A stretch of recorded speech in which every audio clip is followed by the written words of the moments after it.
اللہ کے نام سے جو بڑا مہربان نہایت رحم والا ہے۔ دوستو، حکیم لقمان کے بارے میں آپ سبھی لوگ جانتے ہی ہوں گے کہ حکیم لقمان اللہ کے نیک بندے تھے اور اللہ کے ولی تھے۔ حکیم لقمان رحمۃ اللہ علیہ کی ولادت حضرت داؤد علیہ السلام کے دور میں ہوئی اور آپ کا وصال حضرت یونس علیہ السلام کے دور میں ہوا، جو غملہ کے قریب ہے اور غملہ فلسطین میں واقع ہے۔ وہ نبی تھے یا نہیں یہ تو ابھی تک واضح نہیں ہے، لیکن وہ اللہ کے نیک بندے اور اللہ کے ولی تھے۔ لقمان کے معنی بہت زیادہ عقل والا ہے۔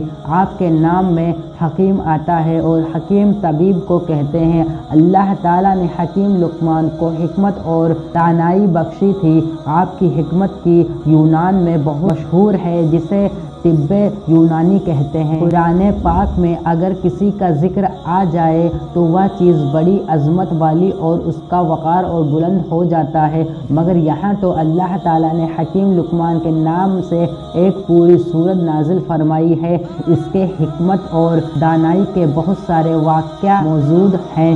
ان میں سے ایک واقعہ آج آپ لوگوں کے سامنے پیش کر رہا ہوں۔ کہا جاتا ہے کہ حکیم لقمان کے دور میں ہر چیز کو زبان دی گئی تھی، ہر بے زبان کو زبان تھی۔ جڑی بوٹیاں خود بول کر حکیم لقمان کو بتا دیتی تھی کہ ہم اس مرض کی دوا ہیں یا ہم سے اس مرض کی شفا لو۔ اس حوالے سے ایک واقعہ بہت مشہور ہے کہ حکیم لقمان نے سمندر کے دوسرے کنارے کو ڈھونڈنے کا فیصلہ کیا۔ ان کے پاس ایک طوطا تھا جو ان سے باتیں کیا کرتا تھا۔ حکیم لقمان نے اپنی حکمت سے جڑی بوٹیوں سے ایک ایسی دوا تیار کی جس کے کھانے سے طوطا بغیر کچھ کھائے پیے اور بنا تھکے 6 مہینے تک اپنی اڑان کو جاری رکھ سکتا تھا۔ حکیم لقمان 2 ایسی گولیاں تیار کر دی، ایک اپنے طوطے کو کھلا دیا اور دوسری گولی طوطے کے گلے میں باندھ دیا اور طوطے کو نصیحت کی کہ تم اس گولی کو کھا کر 6 مہینے تک بنا تھکاوٹ کے، بنا بھوک پیاس کے اڑ سکتے ہو، اور ساتھ ہی یہ نصیحت کی کہ اگر تمہیں کہیں پر بھی بھوک اور پیاس اور تھکاوٹ محسوس ہو تو تم دوسری گولی کھا کر وہیں سے واپس ہو جانا اور آگے مت جانا۔ طوطے نے حکیم لقمان سے اجازت لی اور سمندر کی طرف اڑ چلا۔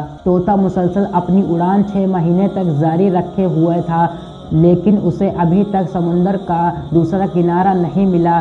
طوطے کو اڑتے ہوئے اب 6 مہینے سے زیادہ ہو گیا تھا۔ اب اسے بھوک اور پیاس محسوس ہونے لگی، تھکاوٹ کا بھی احساس ہونے لگا تھا، مگر یہاں تک جہاں وہ جا چکا تھا وہاں سمندر کا کنارہ تو دور کوئی پتھر یا چٹان بھی نہیں ملا تھا جن کے اوپر وہ بیٹھ کر سانس لے سکتا تھا۔ تھوڑا آگے جانے کے بعد آخرکار ایک سمندر میں چٹان نظر آئی۔ طوطا اس کے اوپر جا کر بیٹھ گیا۔ دراصل وہ چٹان نہیں بلکہ ایک بہت بڑی مچھلی تھی، لیکن طوطے کو ابھی یہ نہیں پتا تھا کہ یہ چٹان نہیں، ایک بہت بڑی مچھلی ہے۔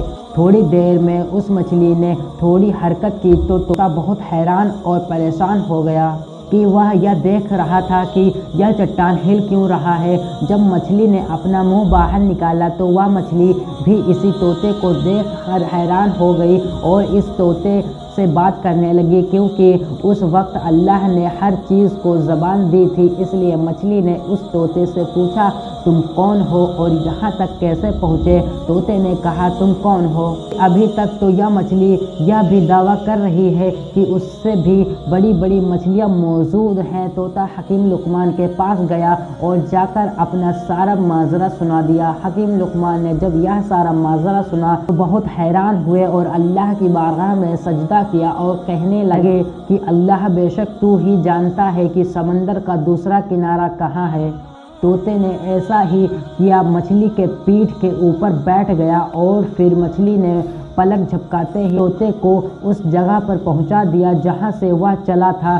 طوطا یہ دیکھ کر کہنے لگا کہ مجھے تو 6 ماہ لگے تھے وہاں تک پہنچنے میں اور تم نے تو مجھے پلک جھپکاتے ہی یہاں پہنچا دیا۔ طوطا بہت حیران ہوا اور سوچنے لگا۔ پھر مچھلی نے کہا، سمندر کا دوسرا کنارہ کہاں ہے یہ مجھے نہیں معلوم، لیکن میں اتنا کر سکتی ہوں کہ تم جہاں سے آئے ہو میں تمہیں وہاں پہنچا سکتی ہوں، کیونکہ اگر میں سمندر کے اندر جاتی ہوں تو بہت بڑی مچھلیاں سمندر میں موجود ہیں جو مجھے کھا سکتی ہیں۔